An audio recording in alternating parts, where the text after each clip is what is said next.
fine Count Jamdani, a long-lost fabric so sheer that Roman author Petronius in the 1st century of the Christian era described it as woven air.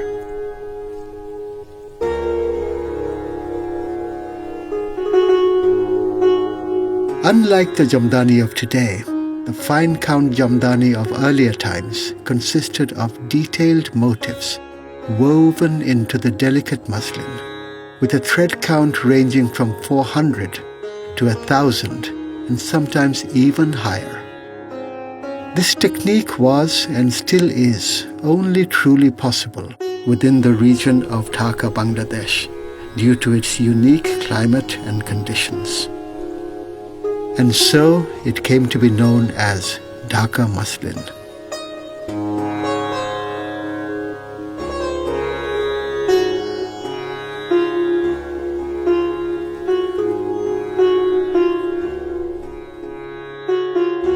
The white gold of a bygone Bengal, antique Jamdani was coveted above all else in the Mughal courts and traded far and wide to those who could afford it.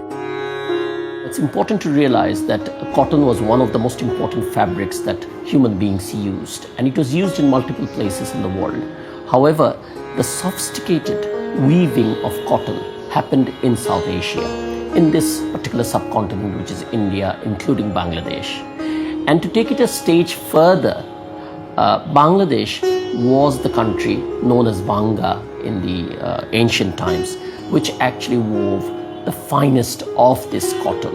So when people from Greece with Alexander came, even later the Romans, and then even after them the Portuguese, they found this uniquely suitable fabric. Due to the delicate nature of the thread and the highly intricate designs, weaving such material is incredibly elaborate and laborious. It can take anywhere from 3 months to a year to weave a mere 6 yards worth of fabric. What makes it so valuable and prized, really? The main thing is the time-consuming aspect of it. That it takes longer to thread, to spin, to weave. So every aspect of it takes a long time. It can only be done at particular seasons. So traditionally, in order to get that yarn so fine, you had to have amazing spinners, and it could only be done in monsoon season because that's when you got the stretch. I mean, people did it in other seasons, but that was when you got the best yarn. So it was sort of very much to do with its location, that it was grown in Dhaka, it was spun in Dhaka, it was woven in Dhaka. Sadly, this craftsmanship has since been lost. The secrets of the fine count weaving technique now long forgotten.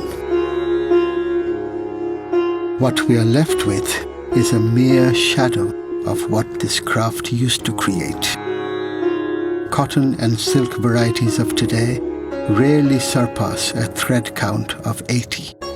Furthermore, with the advent of machine-driven industry, no one is willing to pay what is required by an artisan to devote his or her life to such a difficult, time-consuming endeavor.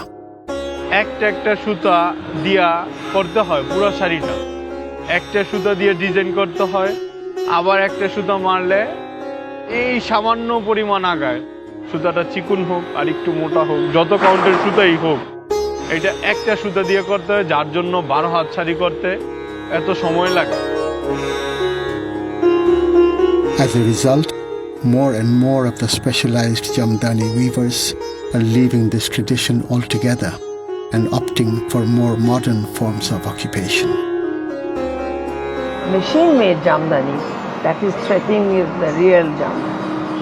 They are copying Jamdani design in machine-made fabric. And instead of 10,000, it's selling it for 1,000. We have to find some way of stopping. In 2017, UNESCO declared the art of Jamdani weaving as an intangible cultural heritage, catapulting this craft back onto the international platform that it once commanded many hundreds of years ago. But this action alone cannot bring back what our ancestors once celebrated in the courts of kings and queens. The entire process of Jamdani is so eco-friendly. There's hardly any electricity needed. Such a sustainable process. The only way to make it entirely sustainable is through going back to using natural dye, ideally.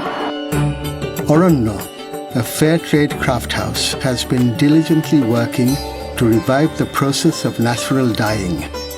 Another ancient art, it goes hand in hand with antique fine count Jamdani. For the true method had always used naturally dyed yarn, as opposed to the chemically dyed variety adopted after the Industrial Revolution. The organization has been working tirelessly to reinforce handicraft production as a means of empowerment and development for the most marginalized segments of society.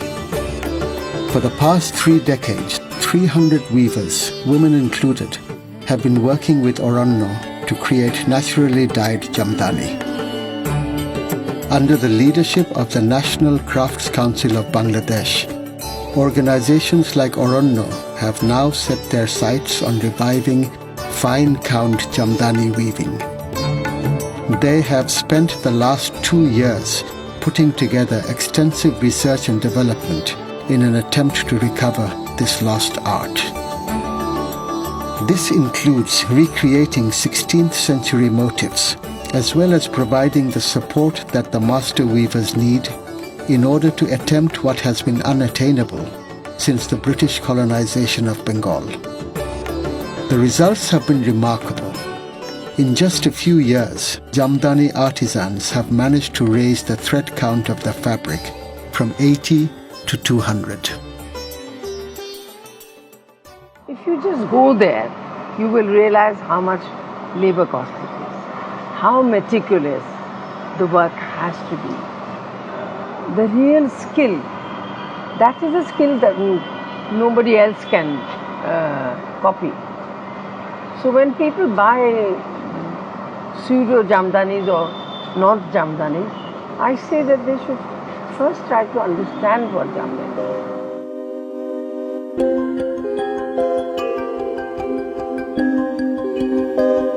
In September 2019, these results were showcased in a festival in Dhaka, the epicenter of Jamdani. Prominent delegates of the World Craft Council came together during the event to discuss whether Sonargaon, where Jamdani weaving takes place, can be declared as a heritage craft city. Such a move would go a long way to ensure that the tradition of Jamdani is upheld and continued. Although much progress has been made towards turning the myth of woven air into reality, a more sustainable timeline of research and development is necessary. This includes international patronage of the craft, as well as appropriate national support for the craftspeople to continue their quest to revive fine count Jamdani. Aranya and its partners are hopeful that their efforts will inspire others to do the same, and thereby bolster the demand for the gossamer-like fabric that was once known as woven air.